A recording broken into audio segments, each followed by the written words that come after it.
Hotel Nirwana Pratama berdiri angkuh di jantung kota Waringin Raya, tampak seperti bangunan modern yang bersih dan profesional. Dari luar, tidak ada yang aneh. Lampu lobi terang, kaca pintu mengkilap, dan resepsionis yang selalu tersenyum. Namun bagi orang-orang yang bekerja cukup lama di dalamnya, hotel itu bukan sekadar tempat singgah tamu. Ia adalah ruang penyimpanan kenangan yang tidak semuanya ingin diingat. Bagas Rasmadi mulai bekerja di sana sebagai staf housekeeping pada pertengahan tahun. Ia bukan tipe orang yang percaya klinik. Baginya, dunia hanya soal jam kerja, target kamar, dan gaji bulanan. Ia menerima tawaran kerja itu karena butuh. Sesederhana itu. Hari pertama berjalan normal. Hari kedua pun sama. Sampai akhirnya, pada minggu kedua, Bagas mendapat jadwal tetap, lantai 3. Lantai favorit tamu, kata Pak Darman, supervisornya, sambil menepuk bahu Bagas. View-nya pas. Nggak terlalu tinggi, nggak terlalu rendah. Bagas mengangguk. Ia tidak tahu bahwa hampir semua karyawan lama menyebut lantai itu dengan istilah lain. Lantai basah, meski tidak pernah bocor. Koridor lantai 3 sedikit lebih panjang dibanding lantai lain. Lampunya lebih redup, karpetnya lebih tebal, dan udara di sana selalu terasa lembab walau AC menyala maksimal. Anehnya, lantai itu tidak pernah dipasangi pengharum ruangan. Manajemen melarangnya tanpa alasan jelas. Hari itu Bagas membersihkan kamar satu persatu. Ia teliti, mengikuti sop, menyapu, mengepel, mengecek sudut kamar mandi, memastikan tak ada rambut tertinggal. Karena di dunia housekeeping, rambut adalah kesalahan paling fatal. Menjelang sore, Bagas masuk ke kamar 317. Kamar kosong, baru check out. Ia menyelesaikan semuanya tanpa masalah, sampai langkah terakhir. Di pojok kamar mandi, dekat saluran air, terdapat segumpal rambut hitam. Tebal, panjang, terlalu banyak untuk sekadar sisa tamu. Bagas mengerutkan kening. Tadi nggak ada, gumamnya. Ia menyapu rambut itu, membuangnya ke troli, lalu mengecek ulang. Bersih. Ia keluar, mengunci kamar, dan lanjut ke kamar berikutnya. Namun di kamar 319, hal yang sama terjadi. Rambut, posisi hampir identik. Seolah ditaruh. Bagas mulai kesal. Ia berpikir mungkin rambut dari sapunya sendiri, atau entah bagaimana terbawa kembali. Ia menyapu ulang, lebih keras, lalu menyemprot lantai dengan cairan pembersih. Saat itulah ia mencium bau melati. Bukan samar, bukan sekilas, tapi kuat, hangat, memenuhi hidung hingga membuat kepala sedikit pening. Bagas berhenti menyapu. Hotel itu tidak menggunakan pewangi melati. Ia menoleh ke koridor. Kosong. Sunyi. Jam dinding menunjukkan pukul 18.12. Ia menyelesaikan pekerjaannya dengan cepat dan turun ke basement. Di sana, beberapa staf shift sore sudah bersiap pulang. Tidak ada yang menyinggung apapun. Seolah kejadian barusan tidak perlu dibicarakan.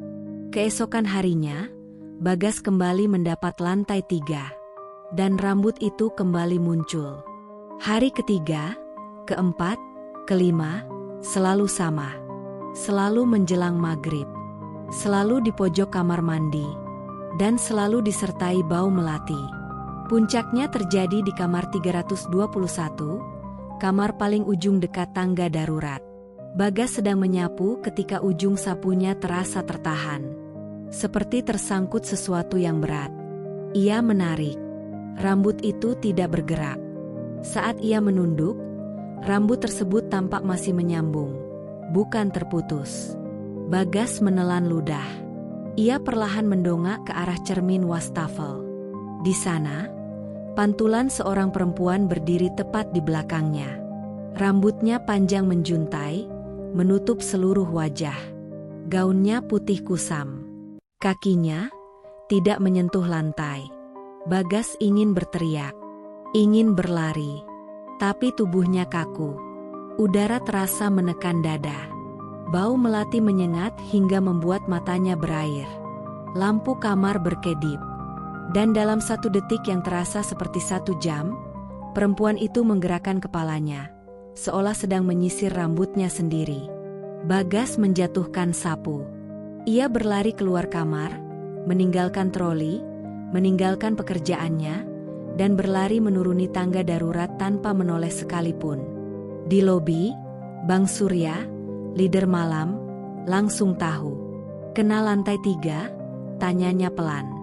Bagas hanya mengangguk, tubuhnya gemetar. Bang Surya menghela napas. "Santai. Jangan dilawan. Di sini, ada yang gak pernah selesai." Malam itu, Bagas belum tahu bahwa apa yang ia lihat bukan awal. Dan bukan juga akhir. Itu hanya perkenalan. Sejak malam itu, Bagas tidak pernah lagi memandang Hotel Nirwana Pratama sebagai tempat kerja biasa. Bangunan itu terasa berubah, atau mungkin memang sejak awal tidak pernah normal. Ia hanya baru diizinkan melihatnya. Selama 3 hari Bagas tidak masuk kerja. Demam tinggi, mimpi buruk, dan bau melati yang seolah menempel di hidungnya bahkan saat ia di rumah. Setiap kali memejamkan mata, ia melihat rambut hitam menutupi wajah, mendengar suara gesekan seperti sapu di lantai basah. Ketika ia kembali bekerja, manajemen memindahkannya ke shift malam. "Biar lebih tenang," kata Pak Darman. "Kerjaan lebih ringan." Kata tenang terdengar seperti lelucon buruk. Shift malam berarti basement. Ruang sempit, lampu putih dingin, dan lorong-lorong servis yang jarang dilewati tamu. Di sanalah tempat pembuangan galon air bekas, area paling jarang disentuh, paling sering ditunda. Malam pertama, semuanya tampak normal. Hingga pukul 00.47. Bagas mendorong troli berisi galon kosong menuju ruang buang. Ruang itu hanya dipisahkan sekat besi setinggi dada. Di baliknya gelap, lembab, dan berbau logam. Saat galon pertama dilempar, terdengar suara sesuatu jatuh lebih dulu, bukan galon itu. Bagas berhenti. Ia menoleh ke arah sekat. Dari balik besi, muncul kepala terbungkus kain putih kotor. Tubuhnya tergantung, tidak menyentuh lantai. Kain kafan itu bergerak perlahan, seolah tertiup napas yang tidak ada. Pocong. Bagas membeku. Matanya beradu dengan rongga hitam di balik kain yang mengendur. Tidak ada wajah. Tidak ada suara. Hanya tekanan berat di dada. Galon di tangannya terlepas. Dunia gelap. Bagas sadar di pos keamanan. Hidungnya berdarah. 2 security berdiri di depannya. Salah satunya, Pak Rojali, hanya menggeleng pelan. "Lu pingsan tepat di bawah CCTV," katanya. Bayangannya lompat. Sejak malam itu, gangguan tidak lagi bersembunyi. Shower kamar mandi karyawan menyala sendiri. Ketukan terdengar dari kamar kosong. Lift berhenti di lantai 3 tanpa dipencet. Dan puncaknya terjadi ketika seorang tamu perempuan turun ke resepsionis pukul 2 dini hari. Wajahnya pucat, tangannya gemetar. "Mas," katanya ke Bagas, "tolong saya pindah kamar." "Kenapa, Bu?" Ibu melihat ada perempuan di kamar mandi. Rambutnya panjang. Dia sedang menyisir. Bagas tahu kamar itu. Lantai 3. Manajemen memutuskan memindahkan tamu itu. Namun sebelum pindah, perempuan itu sempat berteriak histeris saat kembali ke kamar untuk mengambil barang. Dia ada di depan cermin. Dia lihat saya. Ketika pintu dibuka, kamar kosong. Tapi di wastafel, ada segumpal rambut basah. Masih hangat. Malam itu, Pak Rojali akhirnya bicara. "Dulu," katanya pelan, "sebelum hotel ini ganti nama, ada tamu cewek di lantai 3. Bertengkar sama pacarnya. Katanya rambutnya dijambak. Kepala dibentur. Dia nggak mati langsung." Bagas menelan ludah. Dia dibawa ambulans. Rambutnya rontok parah. Beberapa jam kemudian, meninggal. Cowoknya kabur. CCTV rusak. Kasusnya hilang. Bagas memejamkan mata.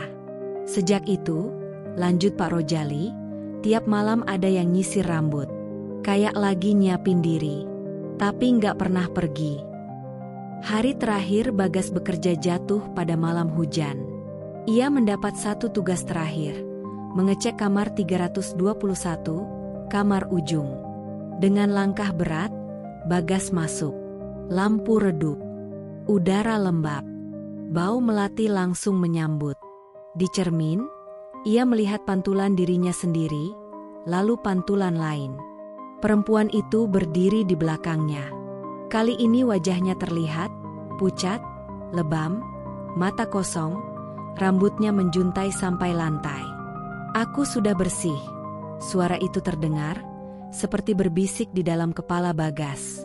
Tapi mereka selalu menyapuku. Bagas menutup mata. "Aku mau pulang." Cermin retak. Lampu padam. Ketika listrik menyala kembali, kamar kosong. Tidak ada rambut. Tidak ada bau. Bagas mengundurkan diri keesokan paginya. Hotel itu masih beroperasi. Tamu tetap datang. Lantai 3 tetap favorit. Dan setiap menjelang maghrib, petugas housekeeping baru selalu menemukan satu hal kecil di pojok kamar mandi. Rambut yang baru saja disisir.